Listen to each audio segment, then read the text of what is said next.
Good afternoon. Welcome to Catalonia. Welcome to Barcelona. Today we hold the first ever edition of the Catalonia Progressive Forum, an international gathering. No se'm sent? Sí. No. Esperaria un moment que Andrej està arribant. Vale. Jo sí que em sento, no?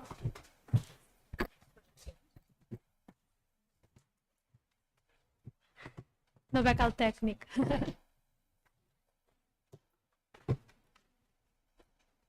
Em sentiu? Jan, se'm sent? Sí? Vale. Good afternoon, welcome to Catalonia, welcome to Barcelona. Today we hold the first ever edition of the Catalonia Progressive Forum, an international gathering of left-wing parties in Europe and the world. It's a special milestone for Esquerra Republicana because it is the first one and we are convinced that it won't be the last. We want to set the best precedent with this first edition to pave the way for the next to come. Today and tomorrow, we aim to discuss different challenges that affect our societies. We want to jointly address global challenges from the exchange of views with all of you. We want to ask some questions together and we also want to jointly discuss the answers. The first Catalonia Progressive Forum is an invitation to reflect on our society's common challenges and to propose progressive answers to them. As you may know, Esquerra Republicana is the oldest active political organization in Catalonia. We are 91 years old. Our main objective is to achieve a fairer and more solidary society, free of inequalities between people and territories. We consider that the best way to achieve this is by building an independent state for Catalan nation as part of Europe. We are committed to the cause of internationalism and fraternity among peoples. We believe that we need to work and establish partnerships with other platforms in the European progressive space. It is important for us to forge alliances with left-wing and anti-imperialist political movements from an internationalist point of view and to seek support in defense of social, civil, and political rights. That's what our party manifesto says, in fact. We are pleased to share the Catalonia Progressive Forum with leftists of different sensibilities with whom we have a specific relationship, and we believe that we need to be able to weave complicities and find spaces for debate about what challenges us all. So welcome to this first edition of Catalonia Progressive Forum, especially to the delegates from Bloco de Esquerra, from Portugal, People's Democratic Party from Kurdistan, Scottish National Party from Scotland, Plaid Cymru from Wales, Bloc Québécois from Quebec, European Free Alliance, Sinn Féin from Ireland, Bloque Nacionalista Galego from Galicia, Euskal Herria Bildu from the Basque Country, Unión por la Esperanza from Ecuador, Colombia Humana and Unión Patriótica from Colombia, and Die Linke from Germany, and Syriza from Greece. Thank you very much for being here. Thank you very much, Jordi Solé and Elisabeth Nebreda and the Commission of European Union and International Politics of Esquerra Republicana for this milestone that is finally coming true. Thanks also to the entire technical staff and especially to Jean Bosch for making this possible. Thank you all. I hope that these 2 days will be beneficial and enriching for all of you. And now, without further ado, Jordi Solé, I give you the floor. Thank you very much.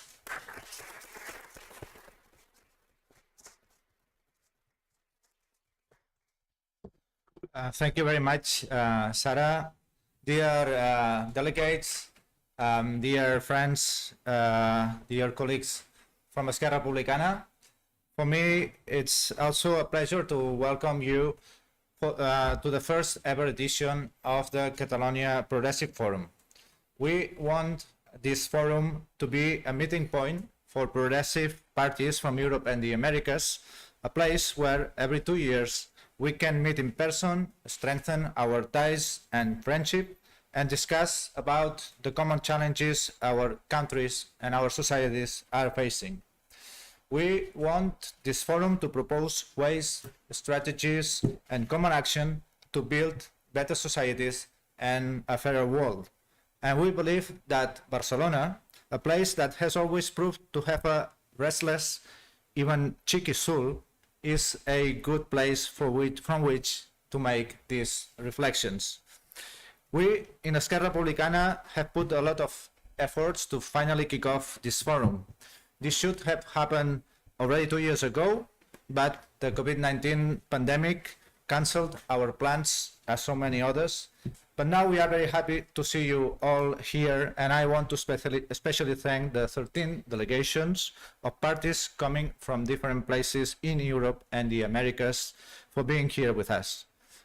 Be welcome to Barcelona, the capital city of our country. Be welcome to the Catalonia Progressive Forum. The discussions of this first edition will be devoted to the challenge of defending democracy in today's world. No stepping back, standing for democracy in the 21st century is the headline for our discussions today and tomorrow.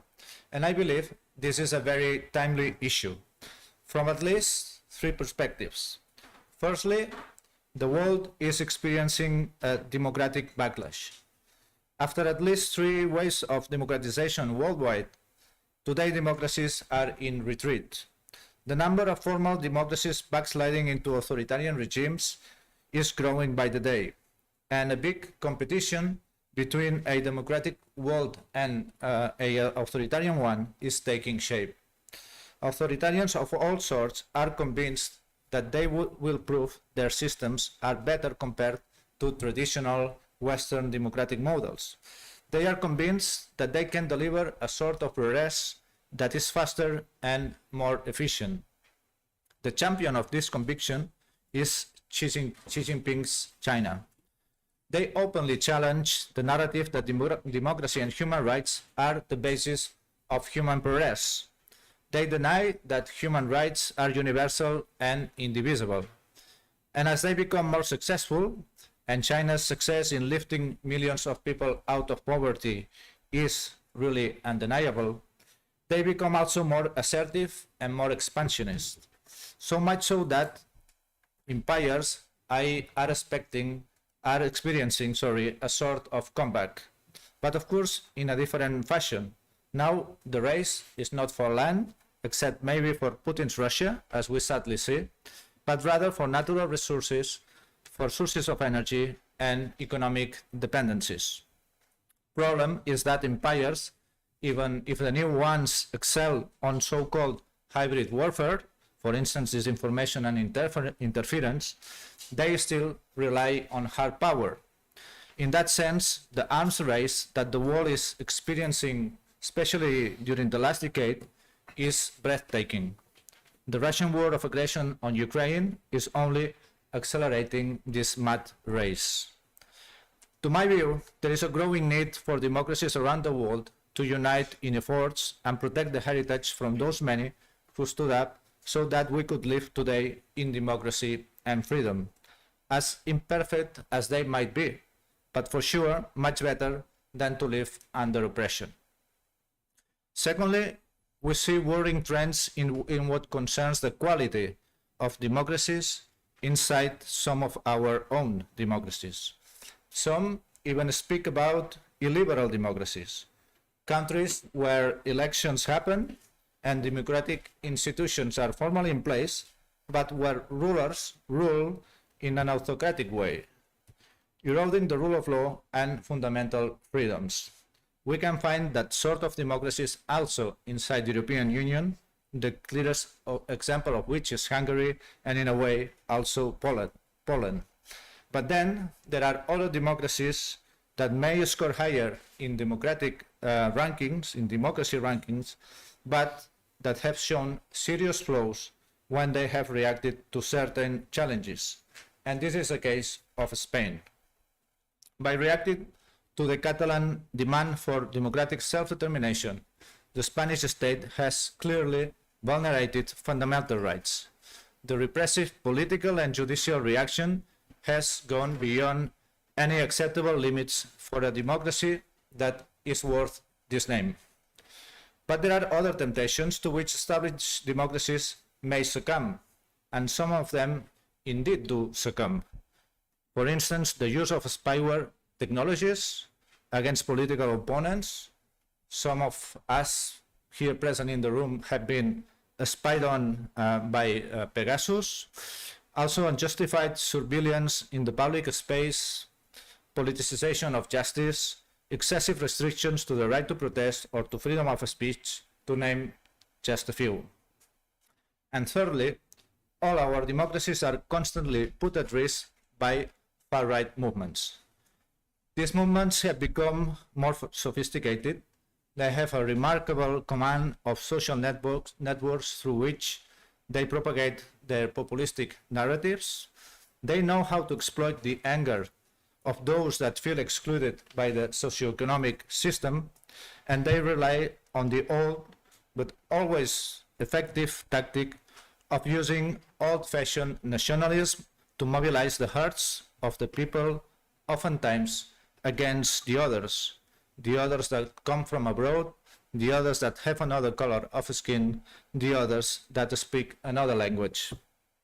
And despite their intrinsic danger for the cohesion of our societies, some of these far-right parties have been normalized by the traditional right-wing parties.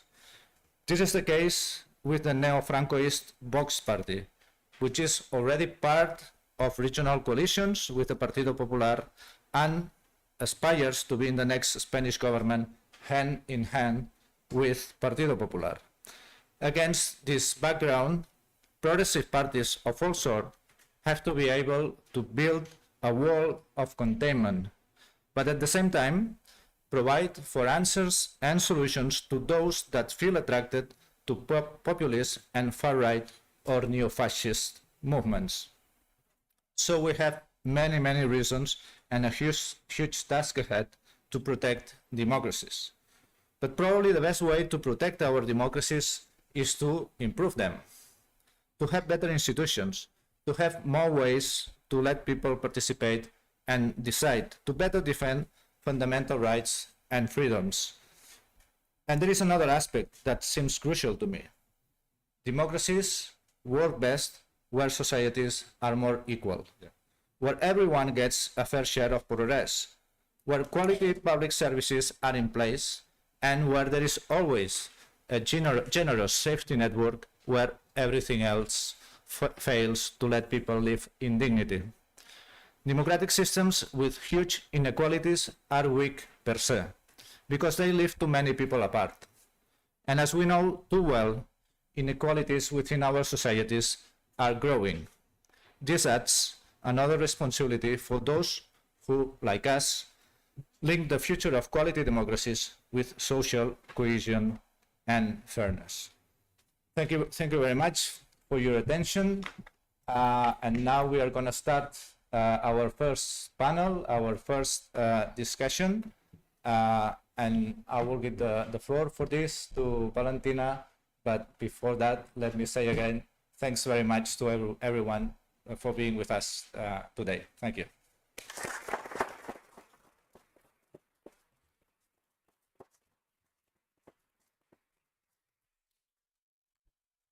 Hello, everyone. Gracias, Jordi. My name is Valentina Servera Clavey. I'm the president of the European Free Alliance Youth, and I will be your chair this evening. First, thank you all the panelists for coming here, and thank you for the organization for such a great event. I think it's a great opportunity to put Catalonia in the conversation topic, but not only Catalonia, but helping to understand each other's national realities and the issues that we have in common. So this is just a perfect opportunity to share our issues and maybe share good practices and improve and, hopefully get the freedom our countries deserve or get the self-determination or the rights that our countries deserve. First of all, I will explain a bit the process of tonight. We will have 3 blocks. The first block would be a question that I would do to each and every one of our panelists. In the second block, we will go a bit more specific because we have great personalities here that we want to find out a bit more about them. So I'll be making specific questions to each and every one of you. And then the third block, depending on how good we behave on timing-wise, we will do an open floor questions for all of you, and it's your chance to ask anything and find out, you know, the first-hand experiences from other national realities that sometimes we don't have the chance to see. So without more time, let me find the program here, and I will just throw the question to the panelists. And I would like them to know from your areas of expertise and experience, could you explain the challenges faced by the main multilateral government organization and mostly in terms of democratic quality? So I don't know, maybe Andrej, if you would like to go first. Yeah, thank you very much. Valentina, thank you very much for this, I think, very important and it seems as well successful meeting we have here. I'm here announced as MP for the Linke of Germany, but I'm mainly here for our left group in the Parliamentary Assembly of Council of Europe, where our president, Jordi is here as well, a new elected president. So I will talk later a bit about experiences there, but I want first start with, because I'm a German MP, and this is my first time I'm officially speaking in Catalonia, and I want to commemorate that it was German police who in 1940, I think, arrested Companys, the first Catalan president from your party, handed it over to Franco, and then he was shot. So it's, I just mentioned this because it's not known in Germany. Nobody talks about this, and this is one of my reasons why I think the German government should have a bit more balanced stand on the issue of the conflict between Catalonia and Spain and so on. But it was important for me to mention this. So the international organizations and the stand of democracy. I'm member in the Council of Europe Parliamentary Assembly since 2010. So it's, I never expected this, 12 years now. And I think it's a very important body. It's not so known, but it's a bit different to European Union, based on conventions, based on mainly on democracy, human rights, and rule of law. So the main three pillars. So we don't have all these economic issues. We say neoliberal economic questions. What we have in the European Union, the Council of Europe is independent from European Union. It's older. It was the organization built out of the experience of the Second World War in 1949. In analogy to United Nations and the European Convention on Human Rights is the main body. I think this different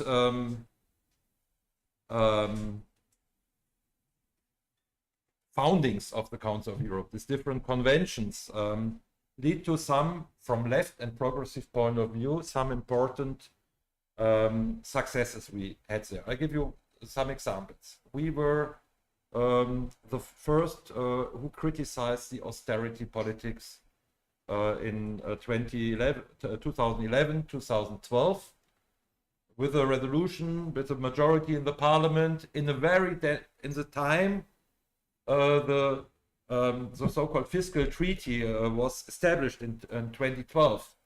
For example, this was the only international organization pushing the idea of especially social rights in this report and criticizing what the Troika has done, for example, in Greece. Another example is that our assembly, for example, called for the immediate release of Julian Assange. With large majority, immediate release because of the impact of press freedom which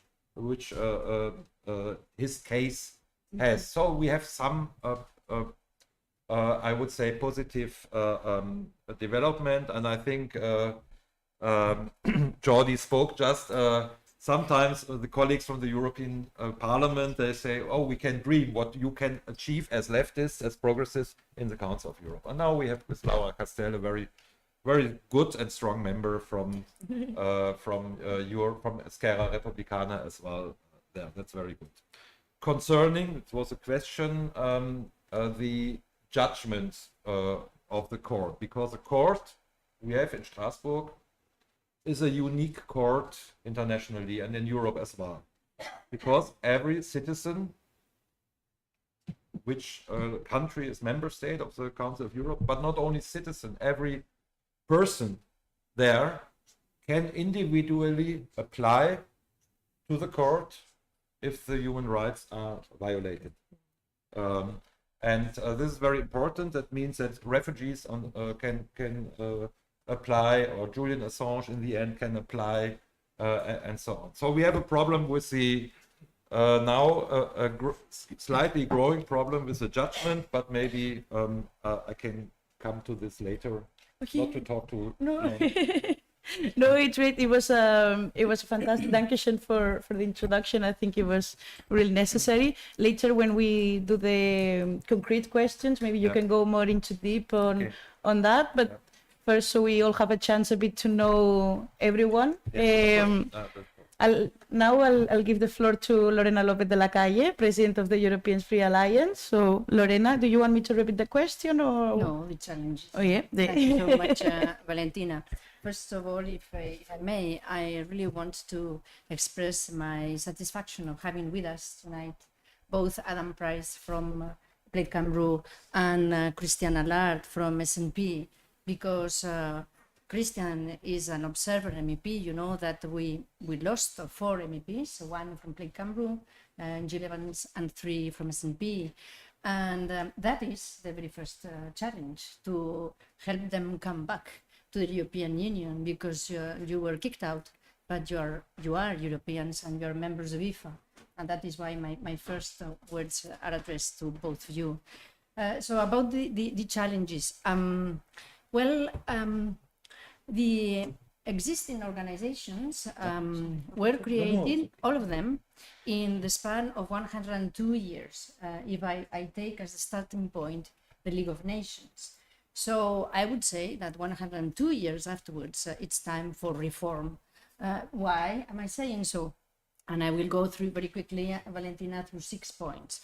Why? Because first of all, the organizations are inefficient. When we have to face a crisis, and we have seen that I will mainly speak about the United Nations because those are the organizations that I know best. The United Nations, the European Parliament, the European institutions in general, and the Council of Europe. So inefficiency, it is a problem because it leaves too much room to states. When the international organizations do not act, of course, states step in, and that's a problem. And it is a constant problem in the United Nations. How many years have we been talking about the reform of the Council of the UN Security Council, and now with 5 countries, one of them being Russia, it's impossible to take decisions. The same goes for the European Union with the unanimity rule in the Council of Ministers, or even in the Council of Europe, because Council of Europe does a great job, and they are pioneers in all the social and human rights aspects, because most of the directives in the European Union come from a previous work in the Council of Europe, but the Council of Europe is mainly an advisory. It's only, not mainly, an advisory body, which means, again, that the states have a big weight, and you see that in your debates, have a huge weight in very important problems like Cyprus and Greece, or Nagorno-Karabakh, and It is a problem.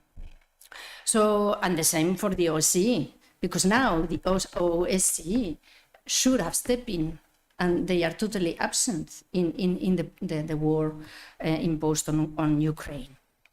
So that is the first, my first point. So how should we find room for civil society and for two key elements in society, women and the youth? Really, I always say so in my speeches or debates, because that's democracy is not a real democracy if women and the youth are nearly, not totally, but really absent. They are not at the forefront. So this is a matter of sharing power. The first challenge is how to share power in a better way, how to get rid of this omnipresence of the states. So the second one is, as I was mentioning, these organizations, all of them were created and thought by excellent men in their 50s, but men and in their 50s, which means that, we need to open the door to gender equality 100 years afterwards. I think that it's time to open the door to gender equality. That is a must, because still today, all those organizations are really at 80% represented by men, especially in the highest positions. The third challenge is the youth. All the organizations talk about the youth without the youth. I could make an exception, and a slight exception, for the Council of Europe, because they have the Youth Council, and the Youth Council has its own independence. But still, you have in the Youth Council an advisory role. So again, under the weight of states. So with all this, what I'm hinting at is that we need new world leaderships. That is clear. We are, most of the world leadership are between 50 and 70 years old. And that means that even if we do not want, but we are in a way prisoners of our own history, and we tend to repeat patterns and schemes when the youth have a bright, fresh mind, and I am sure that they would come up with much more, I would even say, intelligent solutions. So we need to change our chips, to shift our mentalities. And we are, as we were saying, as Jordi was saying, at a real crossroads in history. I will develop that later. But we cannot put all the blame in the institutions, because it's very easy to criticize the institutions. But in the end, the institutions are what we provide them with. So what we need is to activate and be active in society, both ways. It is not, a patronizing comment that we need to activate. No, so we need to be activated also as politicians by society.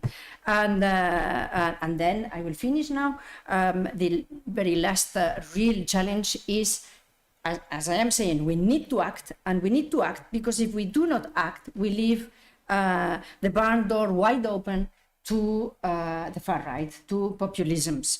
And populisms, we know what they do. They numb and stifle societies only for the privilege of some.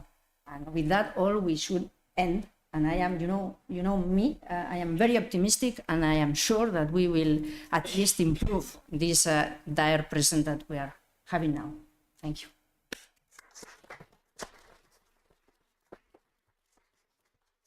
Eskerrik asko, Lórena. Now I give the floor to Abel Rius, President of Global Catalonia Institute. I don't know if you would like me a reminder of the question or you're ready to go. It's fine, thank you. Thank you very much, Valentina. Thank you to Esquerra for organizing this event. I think it's very timely and it's very relevant. And obviously, thank you for inviting me as well to this first session.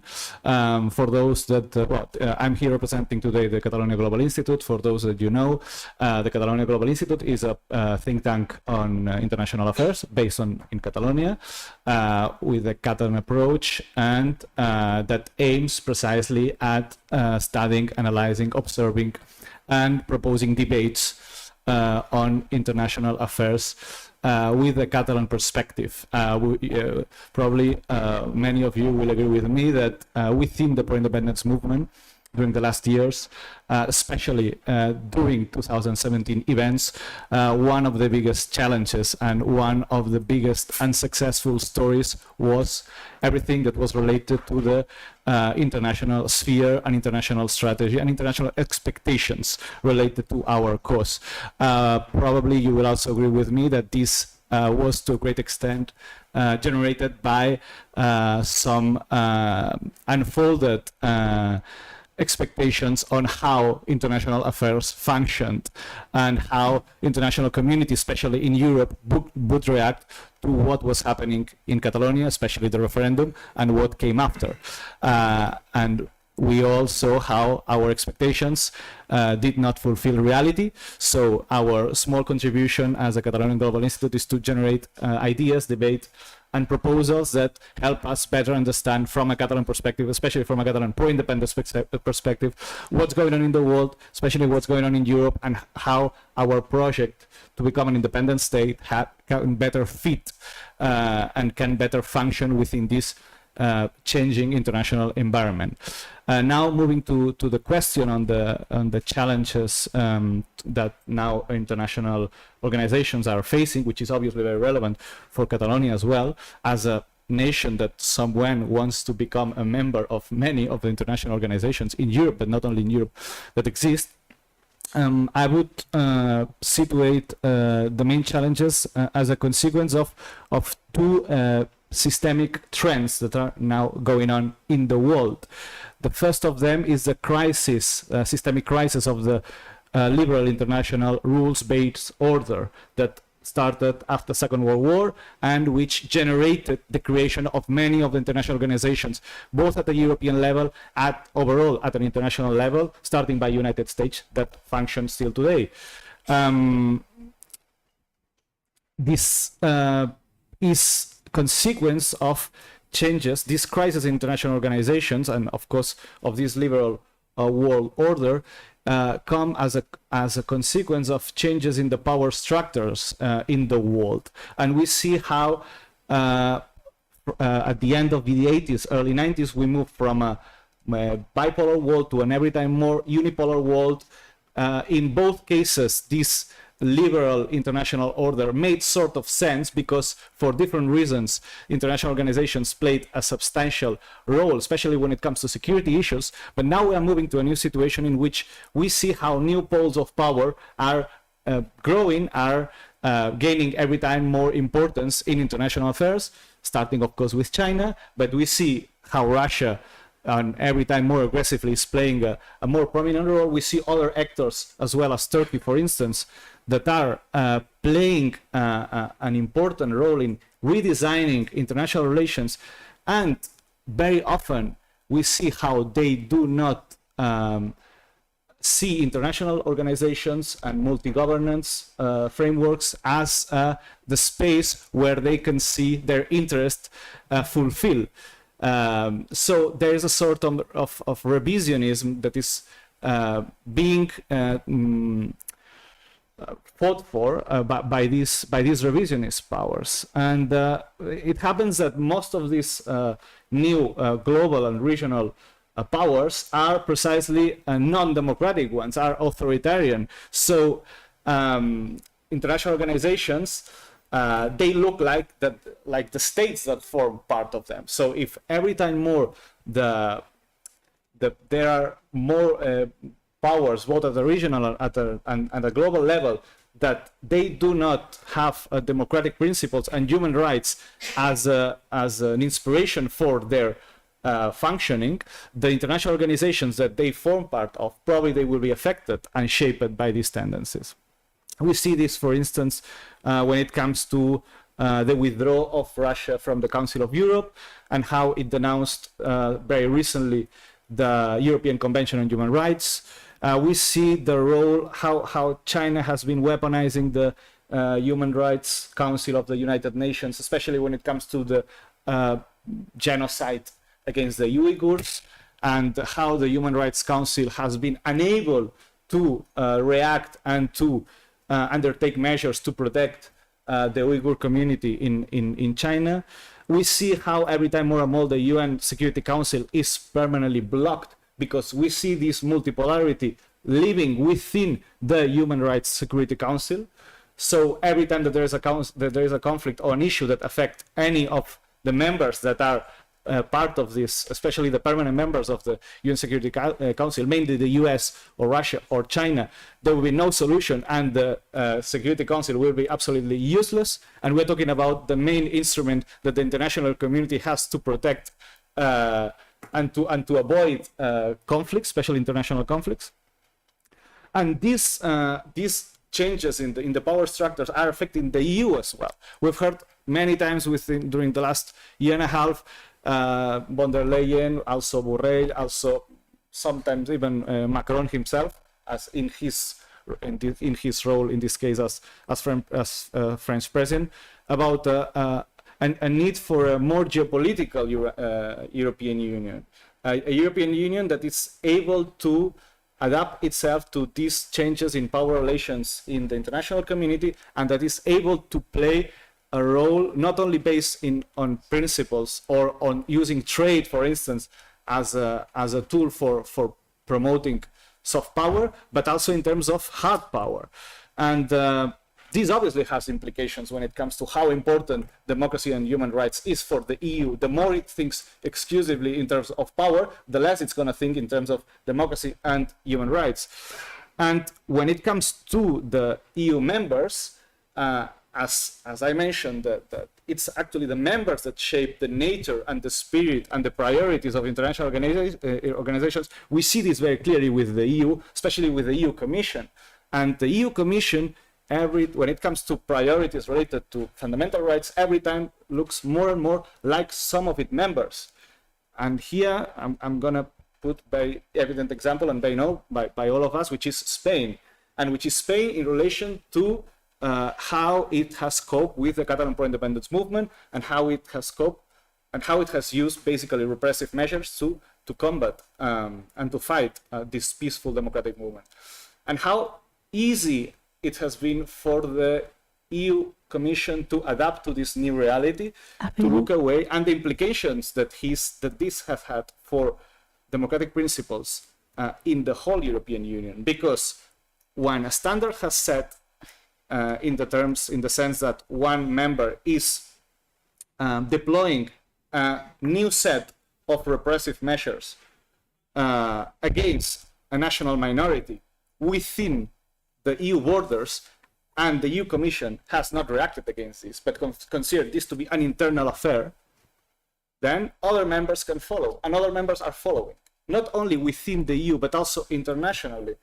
Or several countries that are influenced by the soft power of the EU in terms of promotion of democracy and human rights, they see how easily it's for a EU member to violate massively the 30 seconds, the fundamental rights of an entire national minority. So the set this new set of presence is being already established. Moltes gràcies, Abel. Now I give the floor, last but not least, to Laura Castel, Senator and member of the Council of Europe by Esquerra Republicana. Well, this is your home, so take the floor. Thank you. I will be more brief because I would like to divide my presentation into parts. The first one, I will describe what kind of multilateral governance organization is the Council of Europe, keeping in mind that my colleague Andrej has talked about that. And the second part focuses on the main challenges we face there in the Council of Europe and the Parliamentary Assembly. So what is the Council of Europe? The Council of Europe is a leading human rights organization based in Strasbourg. It includes now, after Russia expulsion, 46 member states, and this includes also the members of the European Union. What are the differences between with the European Union? First, the time was the Council of Europe was founded in the wake of World War II in 1949, before the European Union, and the purpose. The Council of Europe was set up to promote democracy and protect human rights and the rule of law. There is not an economical approach, as it is the case in the European Union. So first, after Article 1 of the Council of Europe Statute states that the aim of the Council of Europe is to achieve a greater unity between its members for the purpose of safeguarding and realizing the ideals and principles which are their common heritage and facilitating their economic and social progress. Membership is open to all European states who seek harmony, cooperation, good governance, and human rights, accepting the principle of the rule of law and are able and willing to guarantee democracy, fundamental human rights, and freedoms. This is the theory. The practice is harder. Its governing treaty is the European Convention on Human Rights, which through that way all member states accept the jurisdiction of the European Court of Human Rights. But it has more than 200 different treaties. Istanbul Convention on Violence Against Women, the European Charter for Regional and Minority Languages, Framework Convention for the Protection of National Minorities, the European Social Charter, the Berne Convention on the Conservation of European Wildlife and Natural Habitats, and so on. So, different organs inside the Council of Europe surveil the implementation of these treaties and their human rights obligations. The aim is to implement the Council of Europe's core values. Again, human rights, democracy, and rule of law. The statutory body or the decision-making body is the Committee of the Ministers and oversees the implementations of the European Court of Human Rights judgments, determines the politics of the organization, and its main representative is the Secretary General. There is a democratic or parliamentary body, that is the Parliamentary Assembly, and the main purpose is to be a democratic forum for the promotion of current affairs debates, for instance, Russian invasion, minorities, political prisoners, women's rights, corruption, freedom of assembly, health issues, media freedom, etc. To set the standards based in the core values of the Council of Europe through motions, reports, resolutions, recommendations, asking Britain and oral questions, etc. Also, the Parliamentary Assembly oversees how member states implement European Convention and other obligations through some mechanisms, for instance, the Monitoring Committee and so on. And also, this Parliamentary Assembly elect the judges of the European Court of Human Rights and the Commissioner of Human Rights, the Secretary General, and so on. There is another important body, that is the judicial body, that is the European Court of Human Rights, tasked to be the last jurisdiction focused in the law enforcement of the European Convention of Human Rights.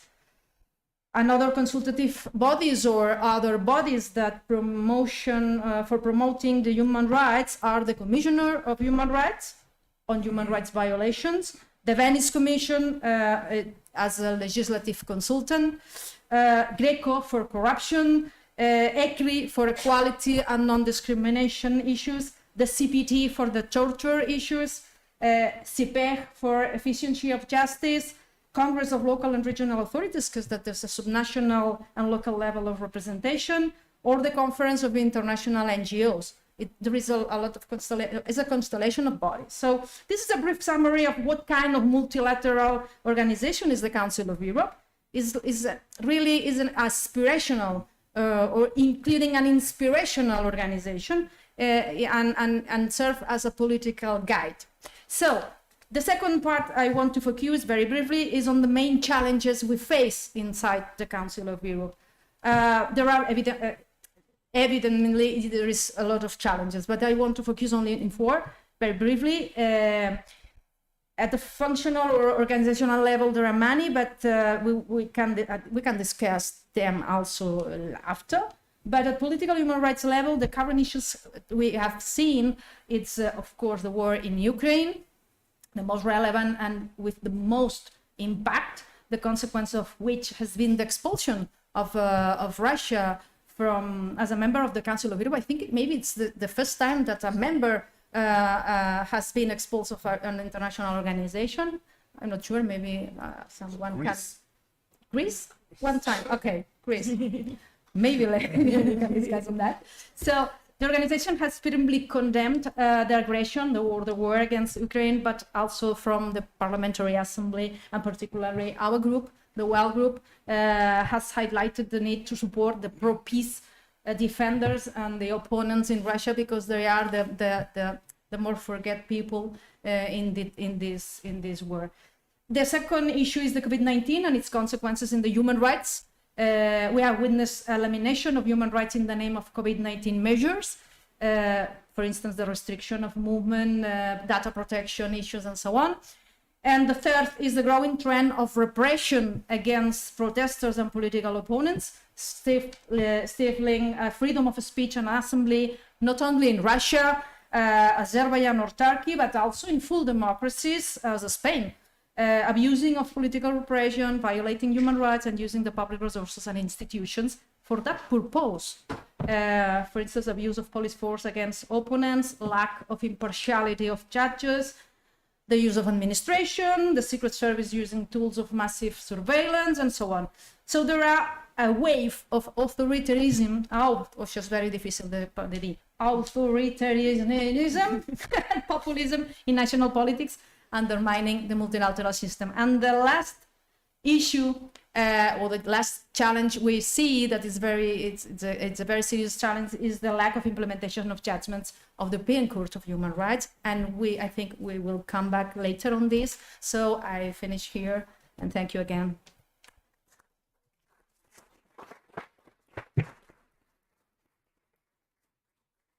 Muchas gracias, Laura. Thank you, the four of us, for this kind of like warm up to the evening. Now we're moving on to the second block, which is the specific questions. And the first question will be for Abel.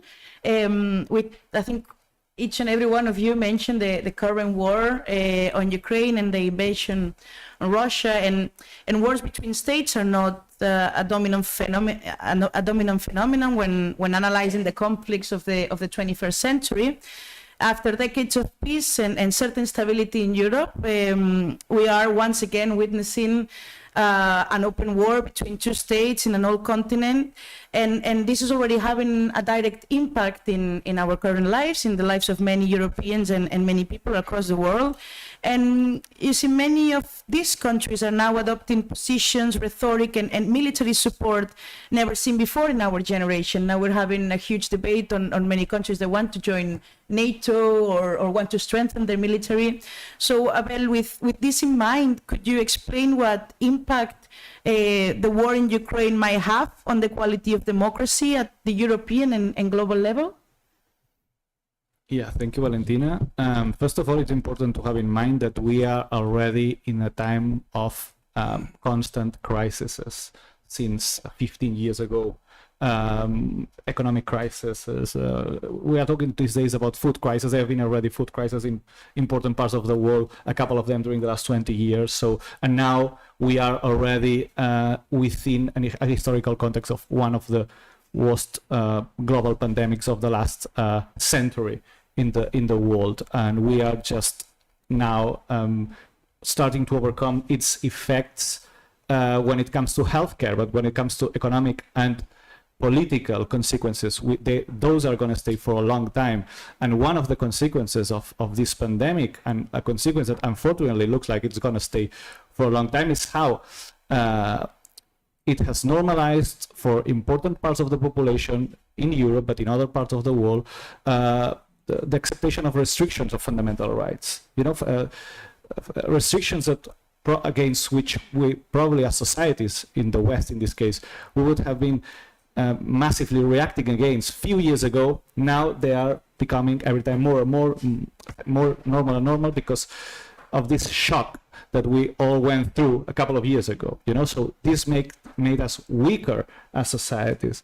We are less resilient, you know, in this sense.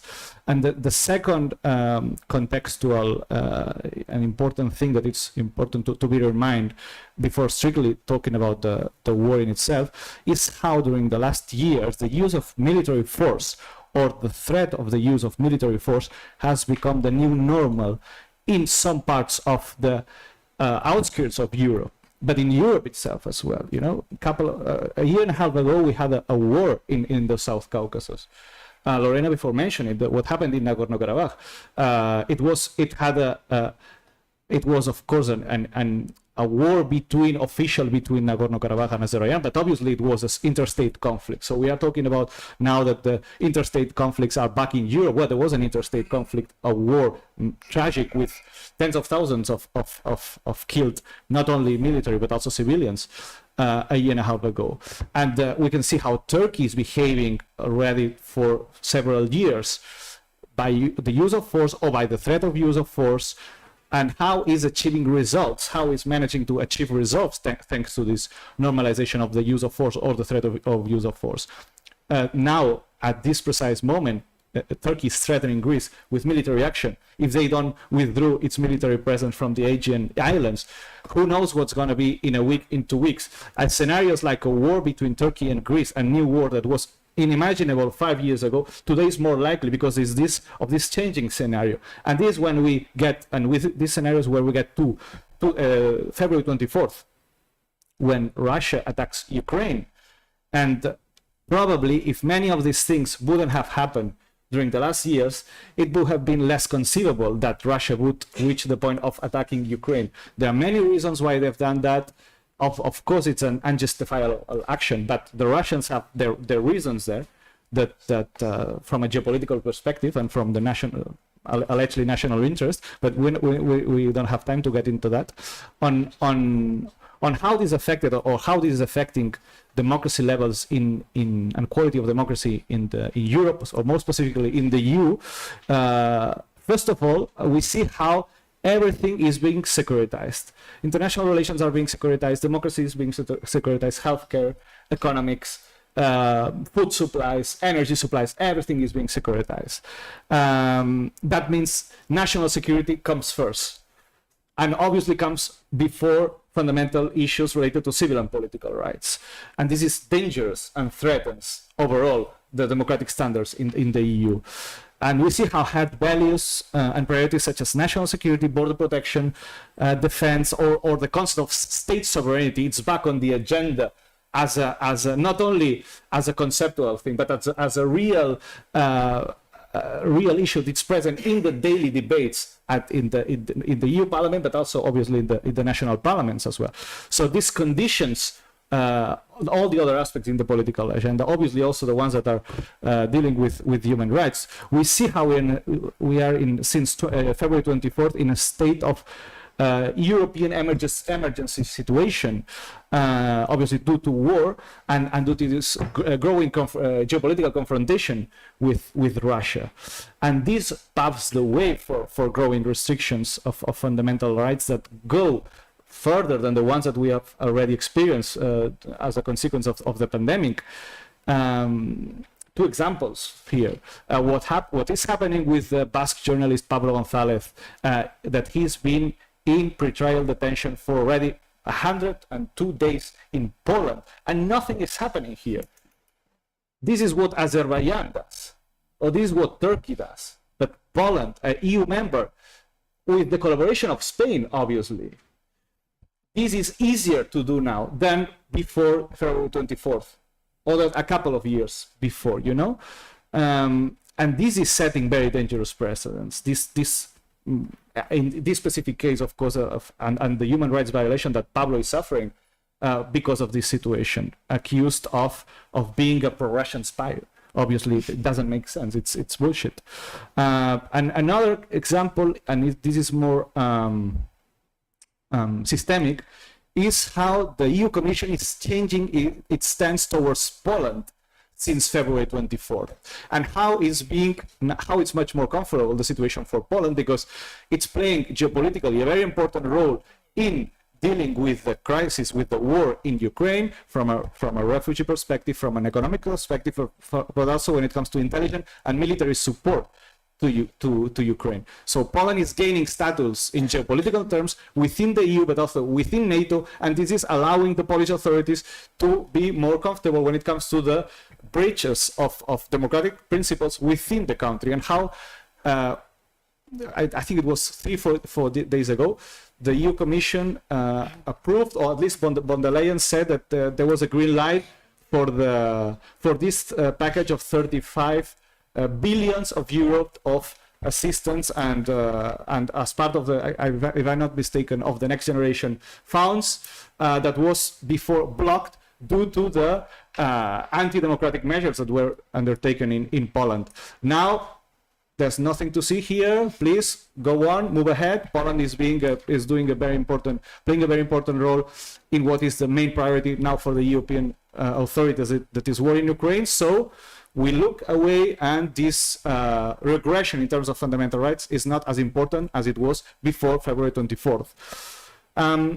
Very briefly, when it comes to midterm, long-term consequences of war, we see the worsening of the food and energy crisis, the spike in inflation. I think it's 9% already in the EU interannual inflation, and how this worsening overall of life conditions and like a certain degree of economic crisis that we might get into within the next months, this is probably going to generate that many citizens in the EU are willing to accept further restrictions in civil and political rights, because the most basic needs would be less easily covered, so the economic implications of the war, or some of the economic consequences of war, will probably potentially have an impact in democratic standards. And obviously also in times of crisis, in times of war, and in times of also potential economic crisis, this is a great scenario for the further growth of far right in the EU, and in terms of course of people's support to far right and to populist right within the EU countries. And when it comes to the food crisis, not only inside the EU but also in North Africa and Middle East, and how potentially during the next year, 2 years, 3 years, may generate a new wave of economic migrants to Europe. This is going to be obviously a great scenario for further increased growth of support of far right in Europe, and obviously with negative consequences when it comes to democracy in the continent. And thank you for that. Now we've got a second question. How can the democratic quality of international institutions and its states can be protected in the face of such a regression? If you could briefly answer that. Yeah, very briefly, because I went a bit further with time with the previous two interventions. It's very important, obviously, the work that it's done in the legislative chambers through committees or through work of regular commissions, especially considering that the executive's branch of power are every time more and more thinking in exclusively power terms, or every time less and less being concerned about democratic principles. But here, aside the role that institutions might play, it's very important the role that civil society and empowered overall societies might play within the next years in Europe. And we are, again, in a moment of post-COVID crisis, and another negative consequences and implication that COVID pandemic had in European societies is that it emptied the streets. And if the streets are empty, the citizens, they do not have capacity, or they lose power in terms of defending their fundamental rights, civil, political, but also social and economic, also when it comes to equality. So it's important to find ways to fill up the streets once again, to re-empower civil society organizations, and obviously also to be aware of hate speech and the growth of hate speech by far right, combat this hate speech, and having always in mind, I think it was Andrej that mentioned before, that the best wall of protection against hate, against extremism, against authoritarianism as well, is equality. Because inequality, the growth of inequality, it's what actually also feeds radicalization from the far right. So it's important also to have this in mind and to consider it when putting demands on place.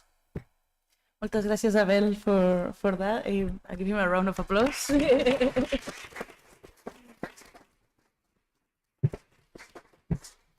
Now, the next question I have is for Lórena López de Lacalle. The European Union, a democratic institution? Yes, no. For decades, the European Union has been a world beacon of democracy and regional integration, an unprecedented experiment in the world that has been able to guarantee peace and stability. However, there are serious doubts that there's still a project envisioned by Jean Monnet and Alfredo Spirelli, a Europe of the people and the protector of the rights and freedom.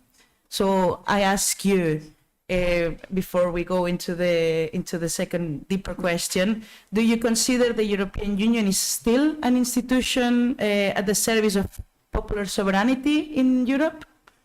So I will ask you to ask me the second question also, because the first answer is very easy. It is no. So ask me the second. I imagine so. That's why I was like, we'll give first the easy one, and then we'll go into the deeper one. That is, do you believe the European Union needs a reform process? And if you believe so, in what direction should it be carried out? Because you can have a process, but what's the right direction to go?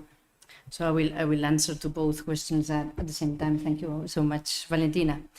So this time I have written it because you know me, and I might go over the 10 minutes that you are. I'll keep you a check. So I have used the chronometer, and I know that it is 10 minutes. So democracy, I will start with that because it is the quality of democracy and democratic quality. So democracy cannot be taken for granted. It entails daily and constant individual and collective effort on the part of our societies. Democracy needs to be constantly nourished and cherished. Unexpected events, or where they really so unexpected, as you were saying, have proven that life evolves and that we cannot remain passively looking at it. The upheavals of those first years of the 21st century prove that it is time to get up and act, time to defend the core values of democracy, to build upon them and pave the way to set with our peoples and for our peoples the truly sustainable democracies that we all deserve. Because we need to say it loud and clear, democracy is at stake. Here today I'm speaking on behalf of the European Free Alliance, the European political party for self-determination, a federation of 45 political parties present in 19 European countries, represented in the Committee of the Regions and in the European Parliament by our 10 MEPs. The war of attrition in Ukraine, its dire economic, social and cultural consequences, and its dramatic loss of lives in the heart of Europe have tumbled down many assertions and accelerated beyond imagination the pace of history and its geopolitical equilibrium. Successive world economic crises, the pandemic, the loss of biodiversity, and climate change, the energy crisis, the displacement of populations prove what we already knew, that we are at the crossroads of time. We know that the capitalistic system has failed. We know that we need to reinvent ourselves simply because there is no other choice. And we also know that the choice ahead of us is democracy, better and stronger democracies or authoritarianism and populisms. For EFA, self-determination is the cornerstone of politics, because self-determination is the essence of democracy, because what we mean by it is the empowerment of people and peoples, because we strive for mature and egalitarian societies, and because we believe in sustainable democracy. And you ask me, Valentina, if we consider that the European Union is still an institution at the service of popular sovereignty and European democracy, so the straightforward answer is no. But I mean with it that it is not working as we would like it to be. It is not working as the founding mothers and fathers, because there were mothers behind those fathers, and we never talk about them. Those founding mothers and fathers imagined it. It's not the one that they had imagined. But we are convinced, as EFA party members, we are convinced pro-Europeans, and we believe in the thrust of people and society to change it. The recent conference on the future of Europe, where we were represented by our MEPs, Jordi Solé, Fernando Barrena, NVA Belgian Senator Karl van Lowe, and on behalf of the Committee of the Regions, Kieran McCarthy, has clearly proven that there is a will to reform the Union, that civil society is pushing for important reforms, and that even some member states, for many reasons and sometimes contrary to our wishes, also advocate for a reform of the treaties. The EU is presently the European Union of States. It is not the European Union of Peoples, as Altiero, Spinelli, and even Jean Monnet had wished it to be.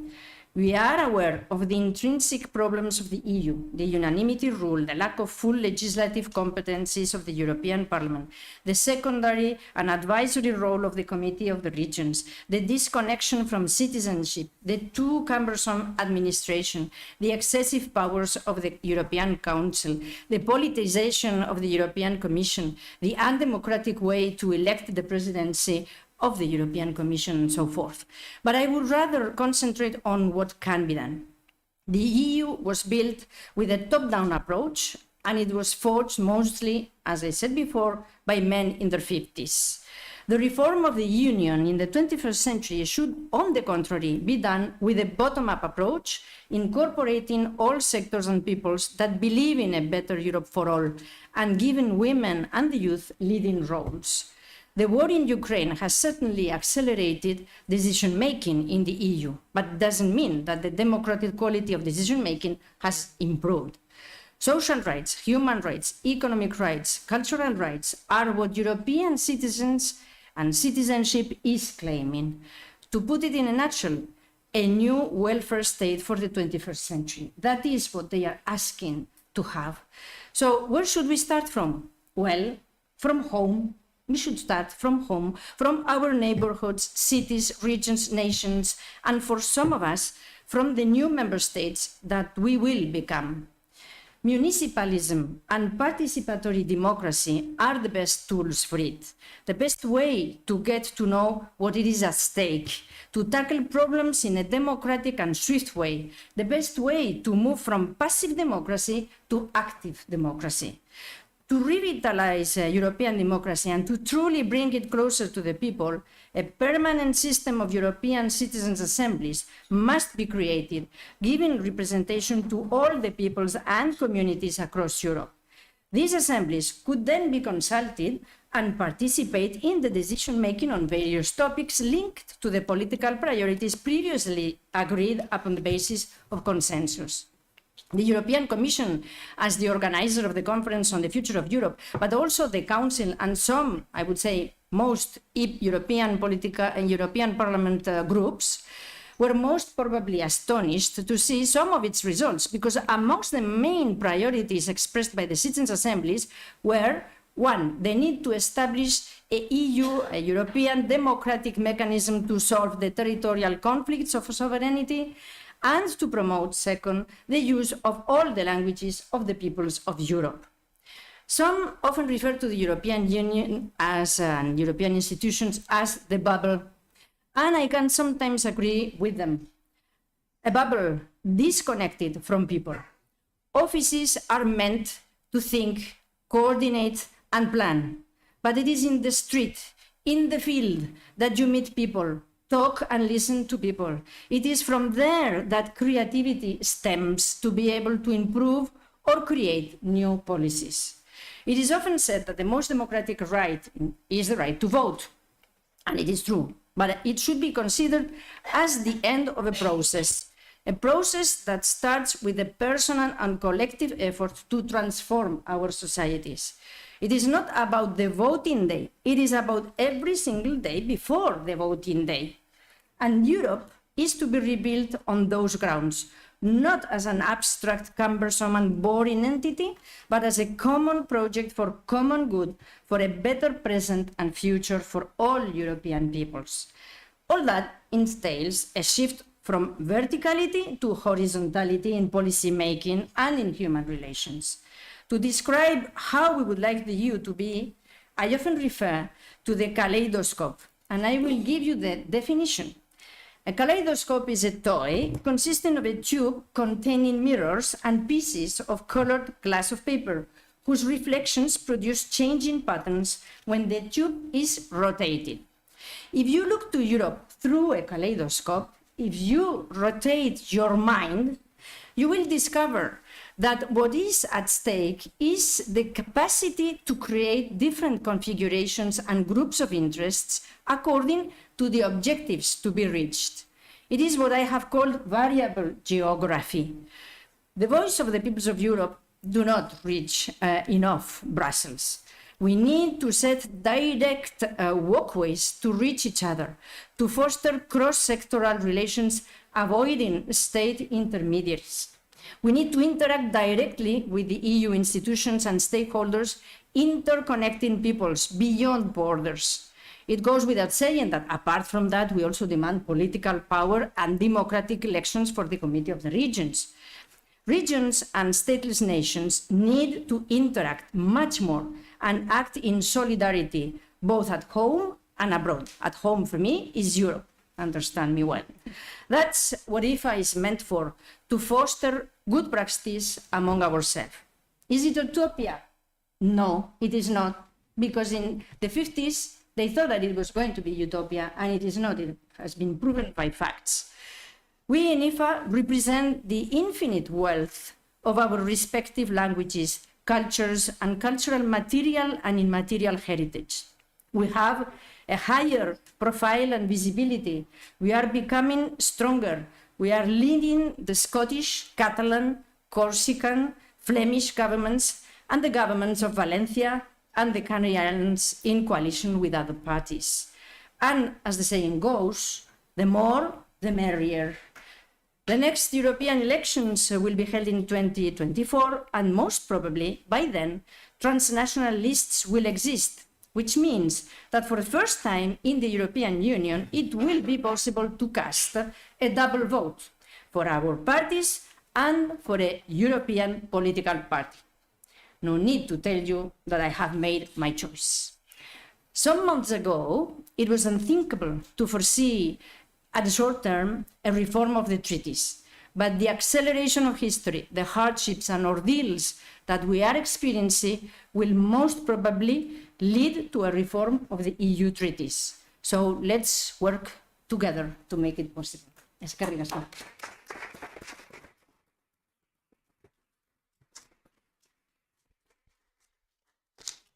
Eskerrik asko, Lórena.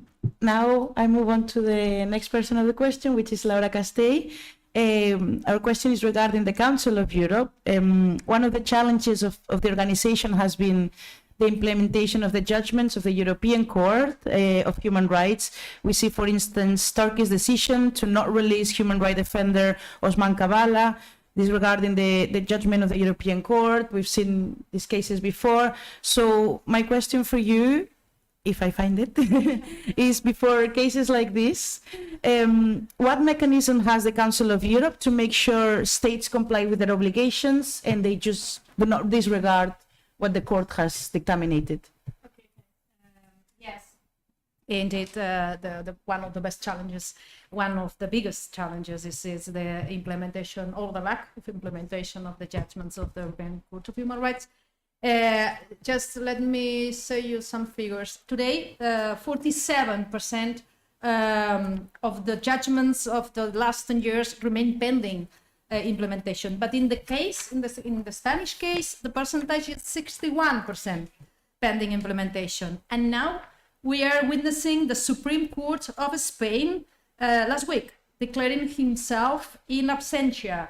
That is to say, the Supreme Court of Spain has rejected to implement a European Court of Human Rights rule.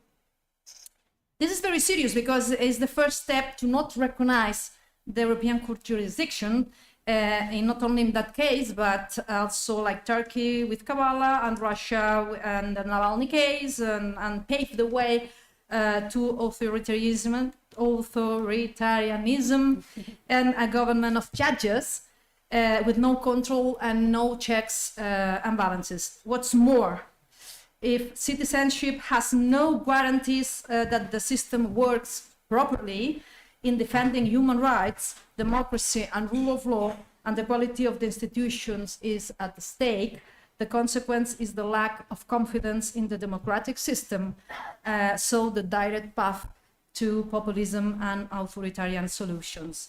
When the National Court of a member state decides not to comply with the international human rights system, what it is doing is rejecting the democratic rules and paving the way to the autocracy. This is one of the main challenges that we in the Council of Europe are facing at functional level. The collapsing of the judicial system, the lack of implementation of judgments of the court, and the conventions adopted by the Council and other agreements. What mechanisms has this organization to ensure obligations are met? Aside from the court, within the Parliamentary Assembly, there is the monitoring procedures inside the monitoring committee in charge of watching the honoring the obligations and commitments of the member states. In that sense, there are three types of monitoring procedures, so I don't discuss here because maybe it is a little bit worrying. But inside the Council of Europe itself, there is the Committee of Ministers, that is the body in charge of implementing the court judgments at national level. But also there are bodies such as the Venice Commission, the Human Rights Commissioner, the CPEJ, the Greco, etc., who have to work cooperatively and seek cooperation with other human rights bodies and actors, making reports and opinions. All that legal corpus helps to construct the human rights standard system and helps the European Court to rule accordingly. Well, lack of implementation of judgments is a very dangerous precedent, is a fragile system because it is relying on the state's will. This lack of implementation must be obviously condemned, but also strengthening mechanisms must be found. So, also, it is worrisome that there are a number of cases revealing structural problems that have pending before the Committee of Ministers for more than 5 years, and some have remained unresolved for over 10 years. So 5 years, but there are cases with 10 years pending implemented. So, and what are the cases? Why they are pending? Because due to persistent prejudice against certain groups in society, inadequate management at national level, lack of resources or political will, open disagreement with the court's judgments, etc.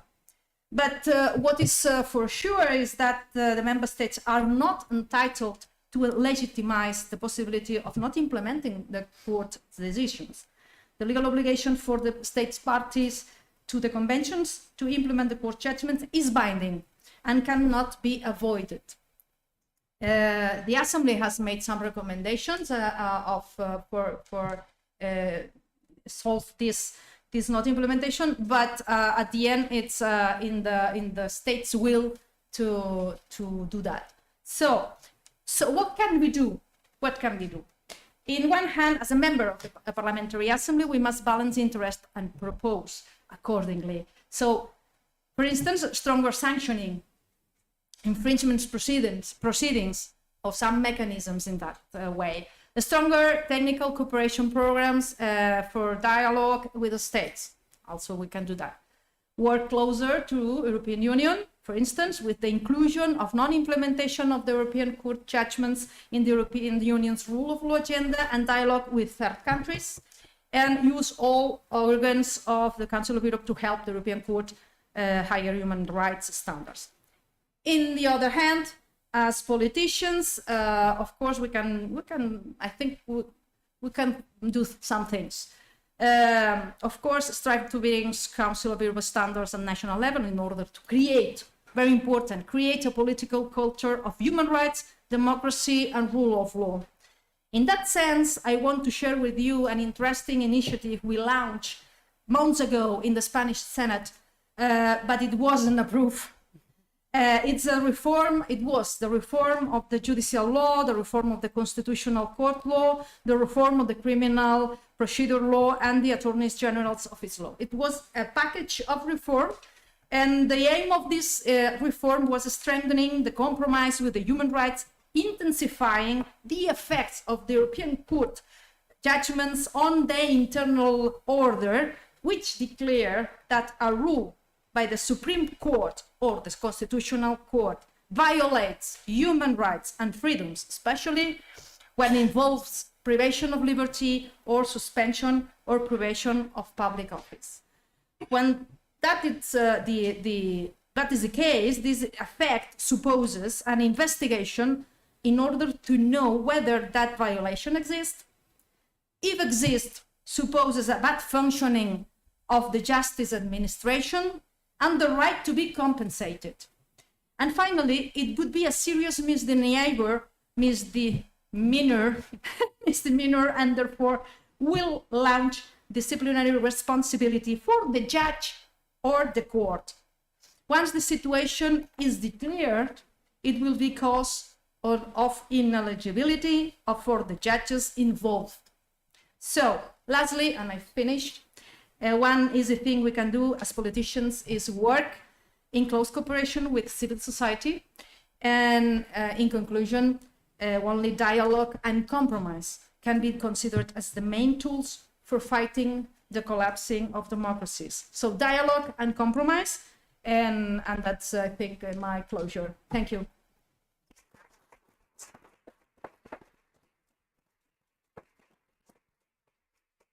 Moltes mercès, Laura. Now, last but not least, I come to Andrej, a colleague as well in the Council of Europe.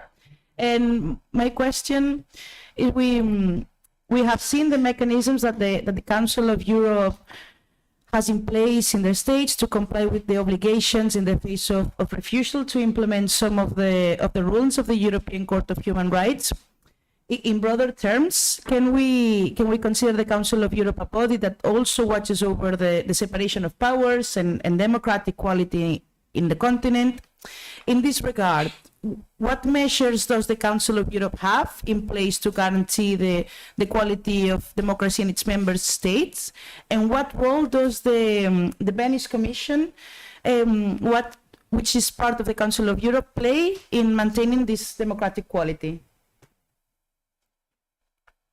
Thank you, Valentina. I think we have a problem. We talk about democracy, 21st century and stepping back, but we are only talking about European institutions at the moment. I just would like to mention, I would like as well, it would maybe in the debate later open it a bit, what is happening in Latin America, what is happening in Asia, what is, Abel pointed a bit to the balance, the international changing balance of forces. But I will answer your questions concerning a European body of the Council of Europe. I think it is important to understand that the threat to democracy is not only coming from outside, it is coming from outside by authoritarian regimes like China or Russia. But it's as well coming from inside. And I think some of the speakers pointed to that. And I think one word we didn't use so far here, it's the word of double standard. Mm-hmm. We have a lot of double standard in international organizations, double standard in international law, and each breach of double standard weakens the rule, the international law, and it gives space for authoritarian development and authoritarian rulers. We can see it in the international law concerning the breach of international law by, let's say, by former wars, by in Iraq, for example, paved the way as well for the current war. So it's always because these things will not let's say it will not be forgotten so soon. So when it comes to the Council of Europe law system, it is a human rights law system we have all over Europe. It is as well a problem with double standards. Not only, it's not weakened only, it is weakened by Russia, it is weakened at the moment by Turkey, by Erdogan. They try always to attack the legal system of Council of Europe, but is as well attacked by, for example, the British government. They have now, at the moment, in Britain, there is a new law in the process. It's a human rights, which as well tries to weaken. It's not so far. It's not finished, but it tries to weaken the court in Strasbourg, as the British tried in 2011 when they had the chairmanship of the Council of Europe. They failed in 2011, but they tried. The Danish tried when they had the chairmanship with the right-wing populist party. They tried to weaken the court. They failed as well. But now I'm not sure if there's a lot of tendencies, and I hear that there's tendencies in Spain as well. And this is a big problem. And the motive for the British is that they always tried it. Did you know that the former conservative group in the Parliamentary Assembly was composed of the Tories, the AKP from Turkey, and the Putin's party in Russia? These were the three main, and they are the most attacking each other. The British are most now attacking the Russians. But what was the basis of this conservative group in the Council of Europe was weakening the Court of Strasbourg. So this is one of the problems. Second problem is money. The Council of Europe, and Laura put the whole bodies we have, the court there, the anti-torture committee, the Venice Commission, all these bodies have a yearly budget of 400 million euro, which is a daily budget of the European Union, to compare. And if we go to the OSCE, and somebody mentioned the OSCE, where is the OSCE at the moment?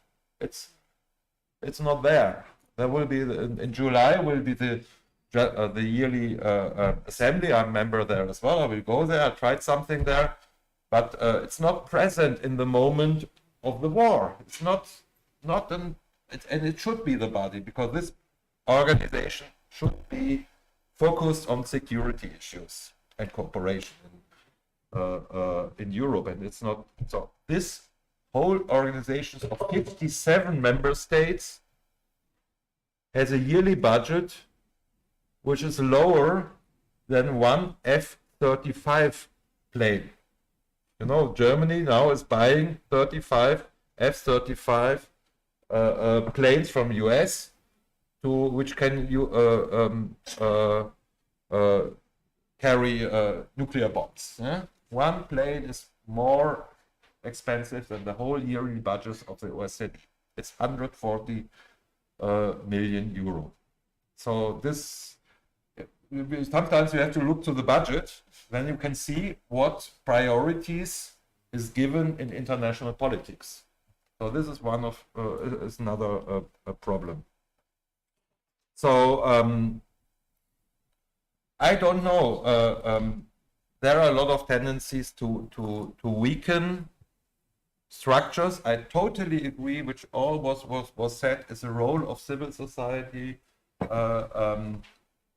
For example, it is concerning the Council of Europe. The Istanbul Convention is quite strongly adopted by civil society, by the women's movement. It's pushing, the movement is pushing, as well in Germany, the German government to fulfill the obligations stepping out of the Istanbul Convention. This is the right way. Of course, I understand, and I'm not my role here, or as a member of this parliamentary assembly, is not we make these things in the Council of Europe. Our role should be to motivate civil society, because it's the pressure we need. Without this pressure, we are nothing there in Strasbourg, and I think this is a message in the end, and I totally agree that we lost 2 years during the COVID time.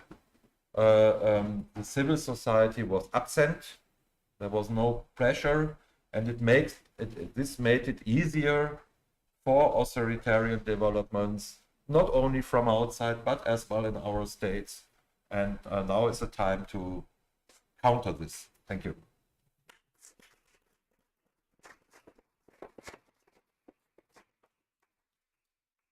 Dankeschön. Thank you very much. Thank you, the four of you, for this. I think, it's been really interesting to hear, but not also to hear, but to understand maybe some aspects in the European politics and the international politics that sometimes we don't get to hear, or that we don't prioritize because we have our own issues and our own reality at home. And it makes you understand, it makes you feel the importance and how necessary it is that each and every one of us, we take part and we take place, and we make sure that our part in, fixing this Europe and fixing this world is being done, because the moment we leave that space to other people, we see sometimes it goes south, and then in 5 years' time, we have to pick it up and do all the work we had done again to redo it and go back to the minimum democracy situation that we were in before. So I give you all my solidarity and all the effort to continue in this fight as representatives in different levels. And thank you for this and for your opinions. Now, I'm not sure we have a bit of time for, I think we have time for some open questions. This is now your chance to ask anything you need. And I think we have the first one, so go on. We can take the... First of all, congratulations to the organizers, not just for the idea of this forum, but also for the composition. I'm really glad to see the representatives of the left and the progressive powers from Latin America. And dear comrades, you are doing better than us. We look forward that in Colombia, in Brazil, this left shift is going to be completed. Two short comments. Andrej has said, I think very rightfully, that the threat to our democracies are not basically from the outside. I think that the basic destabilizing factor of our democracies is neoliberalism, not just in the sense that the extreme inequalities are undermining democracies, but also because important areas of politics are now beyond the reach of democratic discourse. Eurogroup in the European Union, central banks in our national states, and beyond that, the idea that we could have some technocratic ways of decision-making that are beyond political and social struggle. In this sense, illiberal democracies have an exact mirroring idol and democratic liberalism. If illiberal democracies are states where democracy, at least in the sense of elections, exists, but not human rights, in most of our nation states, we have the phenomenon of human rights, especially rights to property, to exist without democratic decision-making. My second remark is comment is about the possibilities of European Union to become a geopolitical factor.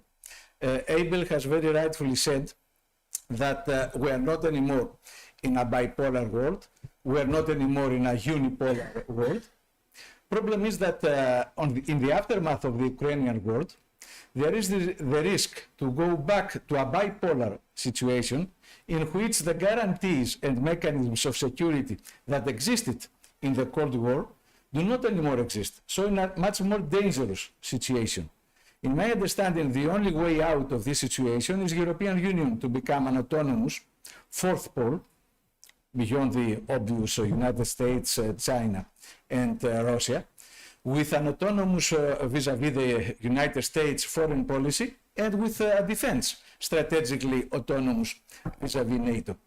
And we see that there is now a real conflict of projects regarding Europe. One, let's say, from France, a legacy of going back to both de Gaulle and Mitterrand, and the other version of Poland, the Baltic countries, that we cannot, we can never escape the umbrella of the United States, that our policy should be an accessory of this of the Americans. However, as Lórena has said, we cannot have a breakthrough in the European policies piecemeal. If we do not democratize the whole of the European institutions, we cannot even have that, because the foreign policy of the European Union remains the sum of the national interests of the country members.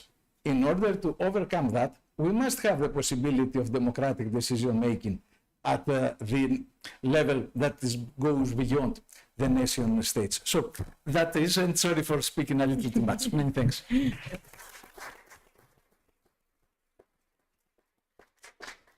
Before letting you chance to respond, I think we have another question. If you want to take the stand. You can come. Oh, yeah, easier, yes. So first of all, thanks to Esquerra for organizing this interesting forum. I am Gillian and I'm the International Secretary of Colombia Humana. So the relationship of Colombia with the European Union is mostly commercial and pretty asymmetrical. So how do you see the role of the European Union or a reformed European Union in helping rebalance this relationship of power between the North and the South that does exist? Because we do have some allies in European Union, but the institution itself seems to be conceived to deepen this unfair relationship and to almost compete with the United States in that sense. So how would you see the role of the UE in that sense? Thank you. Gracias. Thank you. I think, well, I saw Andrej wanted to respond, and then I'll give you the chance to all of you to give your 5 cents as well. I think this is a very good question and a deep problem, because it's the European Union is very much based on the idea of free trade arrangements. Mm-hmm. And there are a lot of free trade treaties with your country as well. And this is mainly, of course, there has some human rights lyrics, but the core is economic, neoliberal economic idea, and and we have to overcome this. That is very important, and we have to criticize this. And we, as leftists in Europe, as far as I see, we always criticized and voted against this kind of free trade treaties, and as well, I have to say, with Colombia as a German, as well with military or security treaties, which we heavily criticized as well.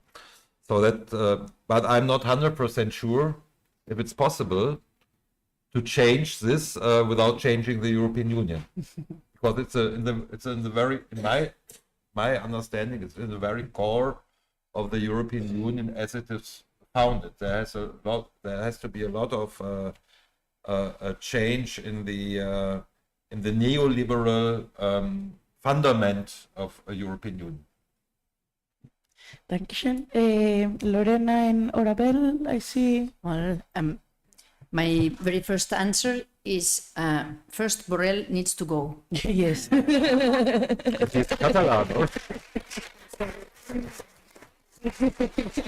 I know, but the second one, I totally agree. We have trade agreements, and trade agreements, you know, this is a discussion that started with China and human rights clauses and Nepal and the rest, and we're still there. And even when we put the clauses on human rights standards and the rest, money is money. That's the problem, that the EU is about money and how to get more and more money.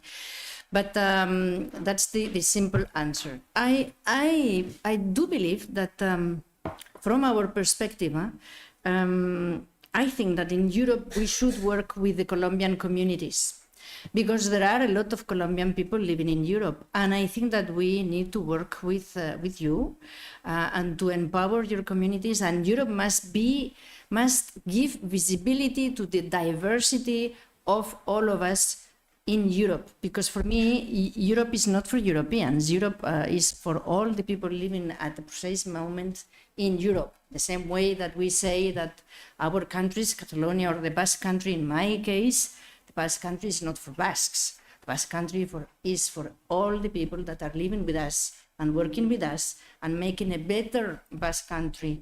You know. So I do think that cultural links should be promoted. That is my first answer, and we should give visibility to that in our own countries and in Europe, because the European Union tends to focus on European citizens, but European citizens with or without papers are people living in Europe. So that is the first thing that comes to my mind about how to. Yes, it is true that. To be able to change and that is also a debate that has been there for ages. First of all, Europe and the European Union needs to believe in the competencies and the power that we could have if we would believe in ourselves. But I think that some people in the European Union do not want a strong, foreign affairs policy, because they are under the pressure of states, and it is the ultimate,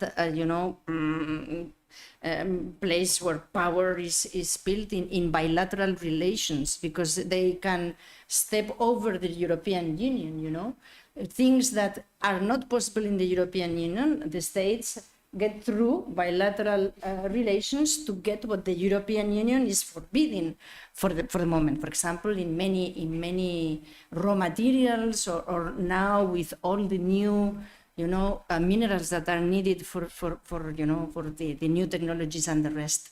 So Europe should believe in its own capacities, but for that, of course, we need a reform of the treaties, and I believe that it will come. And you know why?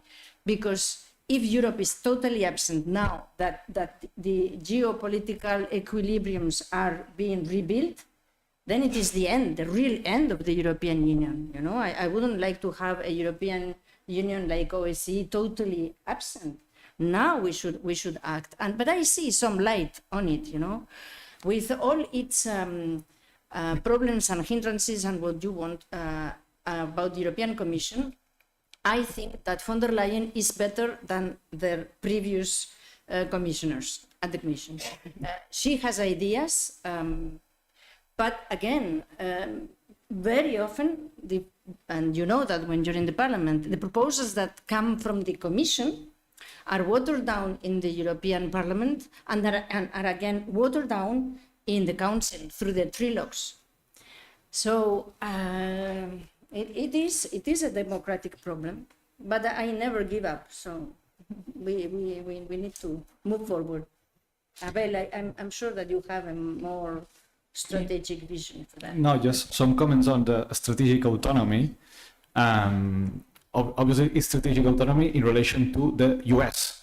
And I remember in late 2019, President Macron, in the framework, was it in the framework of a NATO conference or something, he mentioned he used expression cerebral death to refer to the situation of NATO. It was a time when the president of the US was Donald Trump, and his strong policy, America first, not giving any serious or not considering the NATO as nothing serious. And 2.5 years later, we see NATO living one of its biggest momentums in 70 years of history. And this has an important implication in terms of what the US has to gain from this relationship, from this dependence in terms of security from the EU members, because most of them are EU members, the members of NATO in the EU continent, in the European continent. It creates dependencies at a political level, at an economic level, but also when it comes to defense industries. And NATO members are not obliged, but they are inclined. They have a lot of, there's an important leverage when it comes to their purchases of military equipment, of aircraft, tanks. Andrej before mentioned the F-35. There have been purchases of 400 F-35 since the beginning of the war by NATO members, obviously to the US. So the war in Ukraine and the situation, the new geopolitical security situation in Europe, because of the fact that most EU members, most European countries are NATO members, is doing that. Actually, the US is making a great business with this situation. So the US is providing military support to Ukraine, which is costly, but compared what they are giving to Ukraine in terms of financial and military support and the earnings and the benefits that they are obtaining for all these purchases of military equipment by the European members, by the EU members that are passing in parliaments in historical growth in terms of military budgets. I think in Germany was 2%, 2.something%, which is something historical, but in some countries it's like up to 3%. So this is obviously about dependency. Obviously it has a political dimension, but the momentum for some sort of European autonomy or strategic European autonomy to really happen was 30 years ago, not now. When the end of the Cold War and there was the Paris, it was not in the framework of the OSCE. It was few years before the OSCE actually started, but it was like the precursor of the OSCE, the Charter of Paris, when the new framework of security was agreed. By then there was still the Soviet Union under this idea of the European common house, right?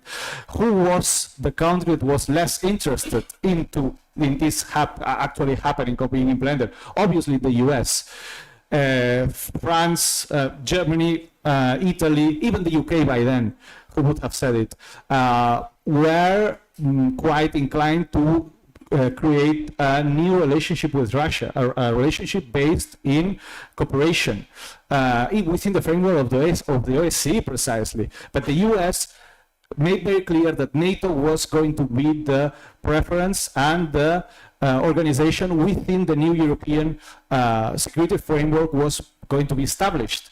And who was very interested in this as well? We have Poland, we have the Baltics, we have Romania, we have Hungary. By then it was a different story with Hungary. So these actually are the winners. The US and this coalition of Central Eastern European countries now have their momentum. And the idea of, unfortunately, obviously, because it's also a matter of European sovereignty, the idea of a European strategic autonomy, I'm afraid, is gone for years. Because the conflict in Ukraine, whether we like it or not, will be most likely there for years. And this is going to affect in a very important matter the relations between obviously the European countries and Russia, and therefore relationship between European countries and the US within the framework of NATO. Muchas gracias. Now, I don't know if Laura, you want to add anything? Better if not, because we're running a bit tight on time, so you made me a favor there. So I bring this to a closure. Again, I thank Esquerra Republicana for organizing this, Jan for doing all the technical things in the back, and obviously to our four panelists for a great evening and for sharing us with a lot of knowledge and things that maybe we didn't have insights on. And to you, I give you the message of, keep working, keep fighting. We're in the right side of history, and hopefully we can fix Europe to the idea that it was in the beginning, and not the European Union that it's turning now. So, moltes gràcies, thank you everyone, and hope you enjoy the rest of the Catalan Progressive Forum.